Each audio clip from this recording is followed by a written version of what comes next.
G'day guys, welcome back to Supercoach with DR. What the ruck? Big Maxie's gone down and he's going to miss a large chunk of the pre-season. He's injured his medial ligament and the news has sent shockwaves in the Supercoach community. So look, I'm sorry, I may have jinxed him.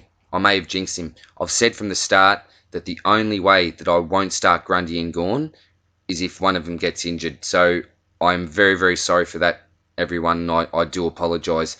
I've been an advocate for set and forget from the start, and I've never really considered any other options. But now I think it's really time to do our due diligence and look at every other option that we've got available. Will I start with him? Well, I've got no idea, but at almost 700k, I'd want to be confident that he's cherry right for round one. Look, he's been pretty durable last few seasons, but he's injury prone in the early stages of his career, and who knows how long his recovery will be. Now, it's hard to put a time frame on these things, as all players recover differently. But look, for me to select him, I'd have to see him play at least a game or two in the JLT, or is it the Marsh series? I'm not sure what it's called anymore, and produce a solid score. Now, look, we can give all players a break during the JLT if they don't score too well, and of course they're going to be rusty. I understand that, but I'd at least like to see him get to the contests and move the ground, move around the grounds a little bit freely. But look, with pain comes opportunity, and it may allow people maybe to beef up other lines in need of a bit of a boost there by saving a bit of money in the rucks by not going with Grundy and Gawn.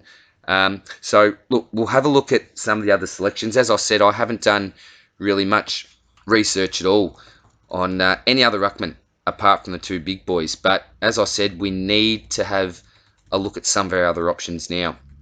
So I'll start off with the third price ruckman there, Toddy Goldstein at 609,400. Really surprised to see him average 112.2 last year. I really had him pegged probably from somewhere between 95 to 103, maybe a 105 max. But he certainly proved me wrong, so good on you, Toddy. But this year, again, I wouldn't be going near him. I don't think he's got a terrific team around him. No offence to anyone on the Barracks for North, but I don't have really high hopes for them this year. We know that he's getting older. We know that he's had trouble with his legs before. And to be honest, I didn't even think that he'd be at North Melbourne this year. I thought he might have possibly headed to the Saints at one stage. But look, 609,000 for me is just too much for Toddy Goldstein. And as we said, 112.2, terrific.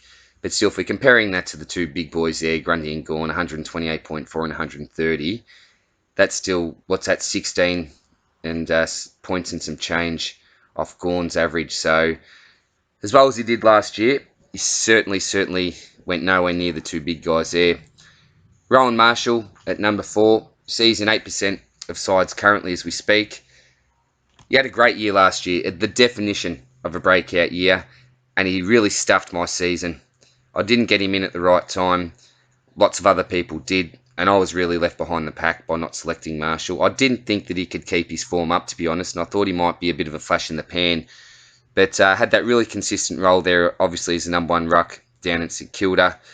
But I don't think there's too much value there. Will he produce another average of 110?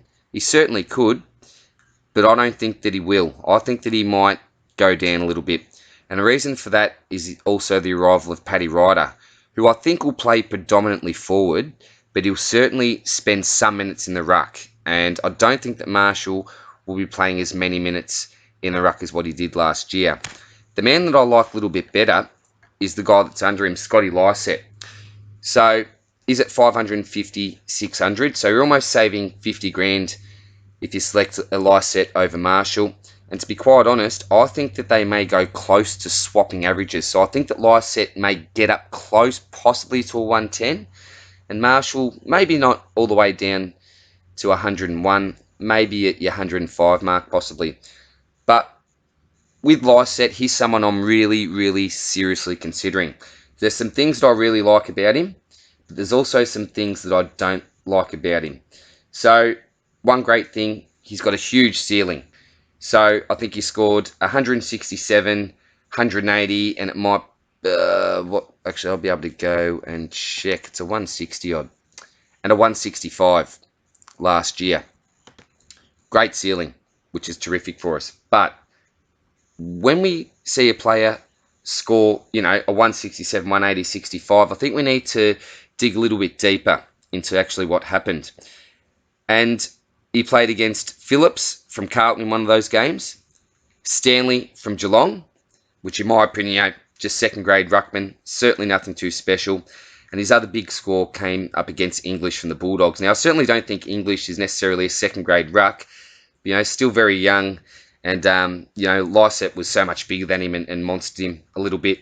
After rounds 14, 15, comes up against Rob and Martin, who I think are much better rucks than the previous few I mentioned. And then he dropped 109, which is, not a bad score still, but nothing like the big ones there. And then an 86. So, he's someone that I think is a bit of a bully against some of those weaker opponents. And, look, huge thing, as I said, but, yeah, it does worry me that the huge scores are against the rucks that I don't really rate, to be quite honest. So I'm going to dig a little bit deeper myself into Scotty Lysett and see what other information I can gather about him. But I think given the fact that he's definitely going to be the number one ruck there, I know that they traded in someone, was it Frampton or Laddams? I'm not too sure who they may have brought in. From Adelaide, I think it was. So will he play in the side? I don't think so. Possibly. I don't know too much about how the ways Port are going to set up their side next year. But I think that he's a much better pick than Marshall, and I'd much prefer him over Toddy Goldstein as well. Now, Jared Witts, I think he'll just be serviceable. He'll be really solid, Jared Witts. Certainly not a sexy pick by any stretch of the imagination. Average of, 99.7 last year. I think he'll stay around, the 100 average. So I think that he'll improve slightly because I think Gold Coast will improve as a side. I certainly think they'll still win the Wooden Spoon and, still struggle next year as well. But Witts has been terrific for them. He's led them well from the front as a captain. A lot of his actions on the field does the talking as well. But, yeah, not a sexy pick for me. You'll pretty much get what you pay for, I think. I don't think he'll lose too much. I don't think he'll gain too much. But something that I'm really looking forward, if I don't start Gawn, is someone in the ruck that's actually going to make me some money. Not only someone that's going to score well for me, but someone who I think can actually push their price up as well and sort of lower that gap between their price and the price that you have to spend on Gawn. Matty Cruiser, again, the poor bloke just been dogged by injury, his whole career. I've actually met him when he came to our school. As I said, I'm a teacher and we get the Carlton blokes in every year. And one of the nicest blokes that you'd ever meet. Terrific with the kids. I had a good chat with him for 10, 15 minutes talking Supercoach. So terrific bloke. But at 528, I'm not looking at him.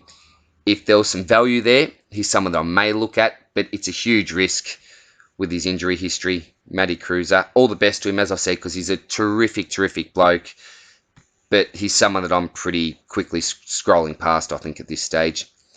The other bloke who I'm really liking at the moment, Riley O'Brien. Geez, what a terrific pick last year he was. I think if you missed out on Rob, then it would have gone a long way to really destroying your season because he was almost a must-have pick. Not because we needed his points on the field necessarily, but the money that he made for us. It was just terrific, Rob. Terrific year. What I love about him as well, he's shown to have a really high ceiling too.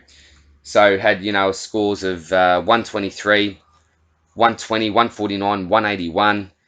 181. That's absolutely massive. He's only 24 years old, so coming into his peak, he averaged 4 tackles, 4 clearances a game. As I said, was an absolute revelation for Adelaide last year when Sammy Jacobs went down earlier on in the year. He's a really hard worker, works his butt off as well, and he's also got the round 14 bye, which is good because people might think, well, just before his bye, maybe, obviously after round 13, after Gawn's had his bye, maybe I could get him in then for O'Brien. But for me, that's probably waiting a little bit long to get Gawn in. Look, he may have delayed start to the season, may not post some great scores, Maxi Gawn, to start off with. And hey, he may start off playing round one and score a 150. We really don't know yet. A lot of it's a bit of guesswork and sort of, an educated guess at the moment when it comes to Maxi. But yeah, I wouldn't like to wait that long. I'd be looking to get Maxi in as soon as possible. Possibly, well, hopefully, if I don't start him, I'd be looking to get him in as my first upgrade, without a doubt. So I think that Rob is certainly someone that can replicate his form last year. And as we know, it was his first real full season in the seniors. He had to certainly bide his time in the sandful, but I think that could have been a really good thing for Riley. And as we know, with players after their first year in the seniors, they take so many learnings away from that first season, and he'll be so much better just for that extra experience, I think, Rob. So he's someone that I'm seriously, seriously considering, and someone I'm a big fan of, is Rob. Benny McAvoy, Steph Martin, I'd sort of put them in the same boat there. If you look at them, 92.7 and a 92.3 average air, almost identical, both in 1% of sides at the moment, which I think is probably about right. But again, not sexy picks, I don't think. Look, I love Steph. He's a terrific bloke, and he's actually a terrific human as well. I've met him countless times on family days, and he's that good with the kids. He's always got time for everyone. He's a really intelligent bloke as well, Steph Martin.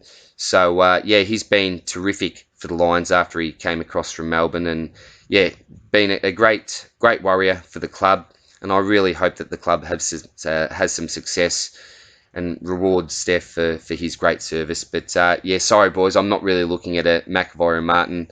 Lob, I'm not too sure. Will we see the emergence of someone like a Sean Darcy? I think he's just at about just over 400k. I'm not too sure. But, yeah, there's too many question marks for me with Rory Lobb. Pretty sure he had a ruck forward swing last year. Pure ruck this year. So someone that I'm not going to look at. Stanley, who knows what Geelong are going to do with their ruck setup. Who have they got? Young Abbott there and Fort. Not sure who else is there. I think there's someone else there as well. Or Zach Smith. Did he go? I'm not too sure. But, yeah, look, I'm not looking at Stanley. I don't even know if he's going to be in the side from week to week, and we certainly can't have that without R2. Tommy Bellchambers, 84.8, 15 games in 2019. I think he may be able to improve on that slightly. But, sorry, Tommy, I'm just not looking at you, mate. All right, now the next bloke. Now, you're going to call me crazy, and I think I am for even considering this. Someone needs to give me a slapping down in the comment section, I think, because the man I'm talking about, I'm actually considering possibly taking a punt on him. Anyone that's followed my Supercoach career or journey over the last however many years will know that generally I'm into the safe picks. I do love a good breakout contender here and there, don't get me wrong. But the majority of my picks, particularly premiums, are safe picks. And I'm not a fan of taking in or starting injury-prone players. And you really can't get a more injury-prone premium, really, can you, than Nick Naitanui? But I'm considering it. I'm not normally a gambler, but I really think that this pick could define your season, good or bad. There's many, many cons to this pick, but I also think that there's a lot of pros as well. So, need balls of steel, but hear me out just a little bit. This is where I'm thinking anyway. His time on ground is absolutely terrible. Absolutely terrible. He goes at about, I think it's around 54%. And it could be a little bit higher, a little bit lower. I'm not too sure. That's just off the top of my head. I should have wrote it down. But I think it's around 54% of the time he spent on the ground last year. And it's been typical, that he's had low time on ground for a lot of his career. But that's because of his body. He needs that rest. And West Coast are fairly cautious with him, and you don't blame them. And isn't it amazing that, if you just take that back a few percent, that's 50% of time on ground. That's spending half of the game on the bench. So you're basically playing a half of football during that time. But that's how much they rate Nick Nat, and that's how much of an impact that this bloke can have on a game of football. We know that in his prime, absolute star, an athletic beast. I think that West Coast fans would agree, one of the most exciting players in the competition to watch. When he's going up, for that first ruck contest, grabs the ball down, gives a don't argue, boots it 50, 60 into the forward line. As a West Coast fan, geez, wouldn't you just love seeing that? So he averaged about 30 hitouts a game last year. But again, we've got to think about the relativity to his time on ground. And if you compare that the hitouts to a Gawn, for example, who's elite in the hitout category, obviously, then it's nowhere near Gawn's standard. But you've got to look at his time on ground as well. As I said, I'll keep on repeating that because I think it's such a huge thing. And in saying that, though, there's obviously a reason why he's got that low time on ground. There's a reason why he hasn't played many matches in the last few years. It's because he's terribly injury prone. And that's our major concern with Nick Nat, obviously. But with someone like Nick Nat, I don't think he needs a lot of the ball to make an impact. I don't think he's actually averaged more than 15 disposals in a season, But as we said, his body obviously missed the entirety of the 2017 season. Has only played one full season in his career from memory, I think. But with Nick Nat, look at his price, 457, and you look at his average of 93.7. So if I was to consider starting it, and I am, as I said, call me crazy, I am. But this is what I'd be asking from Nick Nat. I'd be asking for him to play the first 8 games. That's probably a stretch. We know that he's going to be rested. Will it be around round 5? Will it be around that round 8 mark? Will they wait for the buys? Probably not. I don't think he'll get to the buys playing every game because it's Nick Nat. Look, he could. We never know. Look, he's got a great team around him as well. They're going to be a bloody hard team to beat next year, West Coast, and I'd have them certainly, probably equal with Richmond as a flag favourite because bringing Tim Kelly across, great move. I don't think they lost too much in the off-season. And if you had a fit Nick Nat with the addition of Tim Kelly, that midfield, along with, the Shueys and the Gaffs, Reddens, all those blokes that you got running through there, I think they're a real dangerous side. And I think that's good for their Supercoach players in their midfield. Nick Nat hopefully will be the man that's bringing the ball down to all these wonderful midfielders. So I'd love him to play 8 games. And I think, and this is probably going to be a big ask, and I understand this, but if we could ask for 70% time on ground, and for Nick Nat, that's a lot. But for an average AFL player, that's still pretty low. He's still missing a quarter and a bit there. So he's still getting, a quarter's rest. So that's a good thing. If he could do that 70% time on ground, up from the low 50s, that average of 93.7, I think he could blow out of the park, Nick Nat. And traditionally, he hasn't been a super, super, super high averager, but he's certainly averaging the hundreds a few times. I think he got close to 115 in a year as well. But at 457,000, I think that he presents awesome value. But it's such a risk versus reward selection.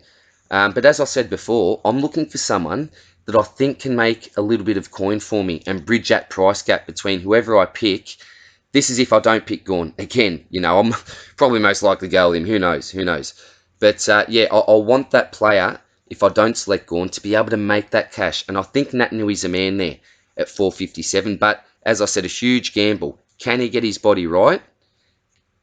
Probably not. Let's be honest. I should knock myself over the head. It's my second week back at school for the year, and I've been that busy. I'm tired. The mind's probably not working at the moment, and that's probably why I'm considering this bloke so closely. But what's 13? I didn't even look at that. 13% of sides. So that's actually pretty high. I didn't think there'd be that many people on him at this stage. But obviously, I suppose they're looking at the value and the potential of the pick, as I am, I suppose. But look, as I said, there's the good and there's the bad. But if he can play the first 8 games for me, I think that it'll be a pretty easy swap to Gawn if he has a slow start to the season. And I'm talking about if Maxi has a slow start to the season. So look, let me know in the comments, guys, what you think of the pick. I'm guessing that most people would be against it, and for good reasons as well. He's someone that I didn't even look at But in fairness, I didn't look at really any other ruckman apart from Gawn and Grundy. Just locked him in, as I said before. So yeah, I think he's seriously worth having a look at. I'd love to see him play in the pre-season. I'd love to see him out there, looking free, looking fit. And look, if he can do that for me, I think it could really give me a big boost and a big head start. But at the same time, it could go really, really wrong, because what happens if he does injure himself in the first 1 to 2 weeks? What do I do then? I'll have to waste a trade. I obviously won't be able to go to Maxi. I'll have to go to someone that's obviously a little bit lower. And I'm not a fan of really any of the other options that's below Nat Nui. I'll talk about a couple of players, but I'm not a real fan of anyone, to be quite honest. And that's the other risk that you take with a Nick Nat. If you're paying $4.57 and things don't go well at the start and you need to trade him out, then who are you going to trade him to? You're most likely going to have to either, colour rookie. That's if we're talking, round 4 or 5, if, that rookie's even made some money. Or you're going to have to make some major changes either to some structure or getting a premium from another line out and maybe downgrading them to a mid-pricer. So it could go very, very, very wrong. And as I said, I'm normally against these type of picks, particularly with his injury history. But look, for Nick Nat, I'll definitely have a look at him. And look, as crazy as it sounds, he may be in my round 1 side. Can't believe I'm saying it. Paddy Ryder, not really interested in Paddy. He's been a good player before. I suppose he's got that ruck forward, which is nice. Would anyone consider, if you don't want your Heaney there as your F3, I assume most are going with Whitfield and Martin. That's pretty standard, I think. But would anyone consider going a Ryder? With obviously the DPP, Comben maybe in the rucks, maybe being able to swing him. I wouldn't be. I don't think there's much value there. I think, as I said, Marshall will be playing the majority of minutes in the ruck. Paddy will certainly play in there as well. That's for sure. He'll certainly chop out in the ruck as well. But I don't think as predominantly a forward that he'll score well enough. I don't think Paddy Ryder. The next one is Tim English. So here's another one that certainly interests me. I've heard some really good things about him in the preseason, Tim English. As most of us would probably know him, one of those real beanpole types, tall but skinny. Not a lot of strength there. One of those blokes that needs a few preseasons in the gym. But apparently, he's really developed his strength now, which will certainly add another bow to his string, I think, as a ruckman, because he's really mobile, obviously. Great below his knees, which is terrific. I think he can take a nice mark as well. He's getting that little bit older now, and as we know with ruckmen, they just take time. Unless you're an absolute freak and can walk straight in and have an impact. Very, rare for that to happen with any ruckman. But, certainly a breakout contender in the rucks. Him and Rob, I think, are the two real breakout contenders, and he's about 50 grand cheaper than Rob as well. So you sort of got those different tiers. You've got these are the blokes that I'm interested in anyway. You've got your Lyset, which is about your 550. Then you go down to a Rob, which is more, your sort of your 500 mark. Then you go down to an English, and Nick Nat's pretty close there as well. What's that? Almost, roughly 10 grand difference. So they're probably in the same boat there, Nick Nat and English, for different reasons. Obviously, English being, coming into that age where he might start to be able to make more of an impact, and that breakout contender. Whereas Nick Nat, would you call him a fallen premium? Yeah, I'm not too sure, but obviously he's been a star of the competition. So we like them for different reasons. Well, I like them for different reasons anyway. Nick Nat and English. So I think also with English, just that natural progression as well. 2019 average of 82.6, but that was obviously, a great result as compared to his 2018 season. And yeah, look, I don't mind Timmy English. How much money will he make? How much can he push his average up to? I just don't know. I've never followed him close enough to really know, to be honest. Look, I'm certainly expecting that it'll be 90 plus. I think that's pretty safe to say. He can push it up by 8 pretty easily, I would assume. Would I say he'd get to 100?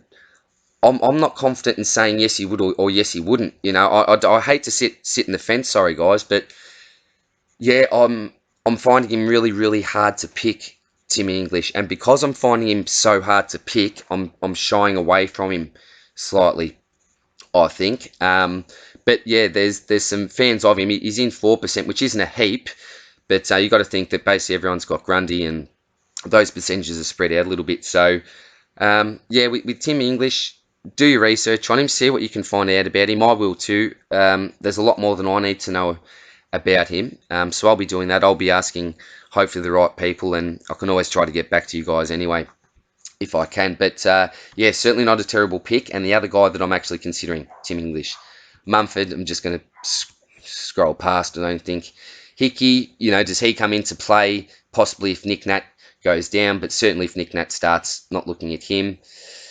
So yeah, 417 ruck forward. To be honest, I hadn't considered him. I really need to probably dig deeper there, but does McAvoy play more of a forward role? I'm not too sure. Will they share the duties more of a 50-50? I don't know if that ever happens, does it? A 50-50 split between ruckman? I'm not too sure, but yeah, I think they'll both play forward, and I think they'll both play a bit of ruck, Big Boy and Jonathan. So yeah, have to wait and see. Same as these two, Soldo and the Nank. I just wouldn't go near any of them, to be quite honest, because what's the average there? 75.7, 74, just basically close to a 50% even split of the points. So, I'm looking for someone that's going to be a solo ruck, and I'm not too sure what's going to happen with these guys. I think that Soldo will probably keep playing, but again, not too sure. Not too sure. Does Bolter come? Oh, yeah, don't know. I'm not going there. Phillips, no, not having a look.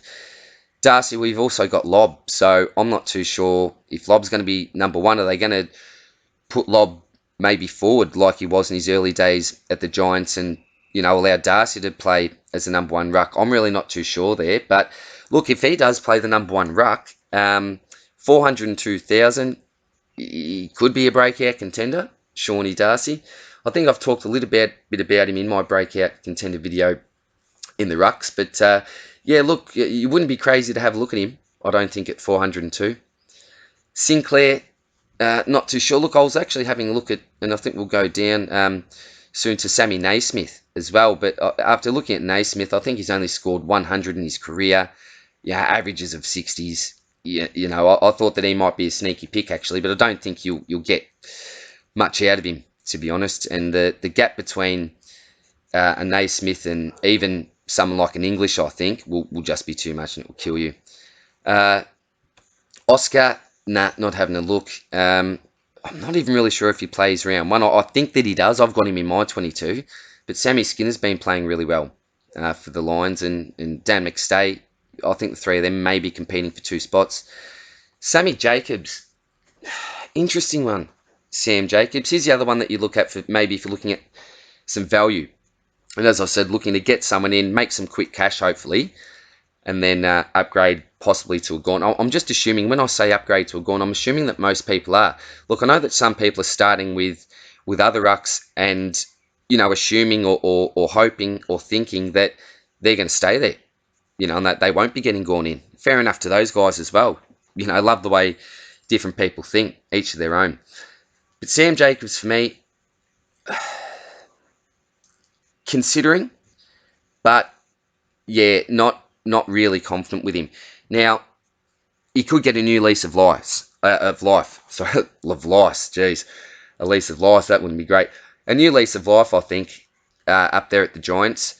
We know that he's been a terrific scorer for us in the past at the Crows, but he has sort of gone, looked like on a downhill trajectory. He's had a good season in between there in the 90s, Sammy Jacobs, but got pushed out obviously last year. He'll certainly get more opportunity, be the number one man there at the Giants. I certainly think they'd play him over Mumford. I think Mumford's cooked. I'm not sure why he's still on the list. I don't know what their plans are. I may know nothing, and Mumford may come out and play around as number one ruck. I'm not too sure, but to me, he just doesn't look like he can make much of an impact anymore, Mumford, to be quite honest. So, yeah, look, I think he can present some value. I think there's just a lot of question marks about him. Will he average your 70s? Can he push 100? I'm not too sure. I wouldn't really be surprised with either. Look, I'd have him averaging maybe a 90. Is that being too generous? Is that being a little bit too harsh? I've Yeah, I think that it could go either way, this pick. It could be a great value selection where you could make 100, you'd be pushing 200, I think, 100, 125k possibly on a Sammy Jacobs. And it could be a great little, short-term selection for you.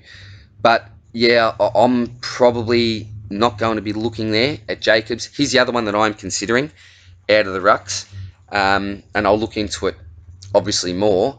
But I just think at his age and with his body, I don't think that he's going to be feeling too much better body wise. Certainly mentally refreshed, I think, and great probably for another change for Sammy Jacobs. So maybe that could get his average over the line there, just being mentally refreshed and a new change of scenery there, new people around him. Could be the best thing for Sammy Jacobs. So, yeah, certainly wouldn't say that you're silly for considering him. Could be a good pick. But, yeah, there's a few unknowns for me, I suppose, with Sam Jacobs. I'd like to see what happens with him in the pre-season comp. I'd like to see him play at least two of those games and, see him in some practice matches, hopefully. Or not see him, but obviously hear about the stats and all the rest. But could be an interesting selection. Jonathan Patton, I don't think 337. No. Bruce, well, is there any sense in starting a Bruce if Maxi isn't looking to get up? I don't think so, because I think as soon as Max is in, he goes out. If you select someone else, at least you know that they'll be playing while Maxi's making his way back into the side. If it does take a week or 2 weeks, but no, he wouldn't be in there long enough, Bruce, I don't think, to bother about selecting him. Adams, I think he's the other one that might have come from the Crows, or he might have even been at Port. I'm not too sure. Don't follow him too closely, so I don't know a lot about him there. And look, I'm just not seeing a lot here, guys. Zach Smith is back at the Suns. I thought he might have been, but they've obviously got Witts there. Hey, if Witts goes down with long-term injury, oh no, you've got 2 metre Peter as well that would probably chop out there. Look, I'm not too sure with Zach Smith. Could put his best foot forward there, but obviously Witts is going to be their number one man without a doubt.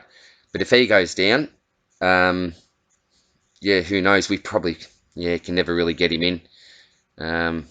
But yeah, look, could be good value at some stage, maybe at 254. But Naismith's the other one, as I said before, and I was quickly talked about Sinclair. Just not enough there. Haven't seen enough from him. Career best averages of 66. Just been off the park for too long, injury prone. No. Abbott, don't know much about. Did he go from Geelong, Ryan Abbott? Or is that different Abbott? I'm not too sure. And look, yeah, the other guys, I'm not. Yeah, just not looking at, to be honest. Just quickly, I have seen a few people with Darcy Cameron in their forward line, possibly is that swing with Comben. I don't think it's a good idea, guys, because he doesn't play when Grundy plays, does he? Collingwood supporters, you might be able to tell me better, but I can't see him playing in the same side as Grundy. If he does, then yeah, not a problem. Select him. Great selection with that swing. Terrific selection. But I really can't see it happening. I don't know a lot about Collingwood, but I don't think that he plays. And you've got to look at their schedule as well. Collingwood, they play a lot of early games, so it's not like you can even use him as a loophole that often. So I just don't get the sense of this selection whatsoever. This is assuming that he doesn't play. If he plays, then yeah, it makes sense to me, definitely, because you could swing him obviously forward if there's in the rucks with Comedy if there's an injury. Or you could even just start him, I suppose, in the rucks. I'm not too sure, but I'm looking at Comben due to his better timetable there with the later games. Sam Hayes, does he play? I don't think with Lycett there, but yeah, if Lycett goes down for any stretch of time, then I suppose you've got Laddams, but Hayes, I think I've heard some good things about. I think he's a really good kid, actually. Noel, I think he was he picked up from one of the local leagues last year? Did he miss out last year? Get picked up this year? I'm not too sure. Mature age pick. Who knows? With Sydney's ruck situation, is he someone that would play? And if he does, would you be really bold and start him as your R2? Who knows? And I think that's about it. As I said, I think Common's the best loophole option because of those later games, and he's got that DPP swing as well. Conroy's obviously the cheapest option you can get. So I don't think that he'll be playing. So you could use him and save 15k on a common, and she's always pronounced his name wrong. Just call him Charlie from now on, or find some sort of a nickname for him. But yeah, if you could possibly start your Conroy and save 15 grand on that, if you can use that money elsewhere. But I certainly think that good old Charlie boy there is the best loophole option for you. So look, guys, I know this has been a little bit of a long one. I don't know if I've given you any information at all, or mainly just my thoughts, but I thought we certainly have to discuss this ruck situation. I hope I've added a little bit to the conversation. I'd love you to add to the conversation as well, guys, down in the comments section. Please let me know where your head's at with this rucks. With what we've got at the moment without Gawn. As I said, I'm really hoping to start Gawn. I'm hoping that he just gets over this injury quickly, plays a couple of matches in the JLT, Marsh, whatever it is, goes well, looks like he's getting around freely, as I said, and I'll just lock him in. I'll be like, beautiful. Look, and even if he doesn't score really well for the first couple of matches, hopefully he'll get in the swing of things pretty early on. That way I won't be stuffing around. I won't be having to trade up to him. He'll just be there from the start. So if he plays round one, I'm most likely going to start with him, to be honest, even if he's under a little bit of an injury cloud. Does go against my rule. But again, I'm looking at someone like a Nick Nat. I'm going crazy with this ruck situation. But if Big Maxi, excuse me, is gone, then we may need to certainly look for other options. So thanks again, guys. Thanks for all the guys that have been subscribing. I'm actually going to be creating a few subscriber leagues this year, so I'll put the codes out maybe in a week or two once I set up that. So I'd love to see you in there, guys. Again, thanks for the support. Love to hear what you guys got to say, and good luck with this what the ruck situation, because I'm absolutely tearing my hair out. Good luck, guys. See you in the next one. Cheers. Bye.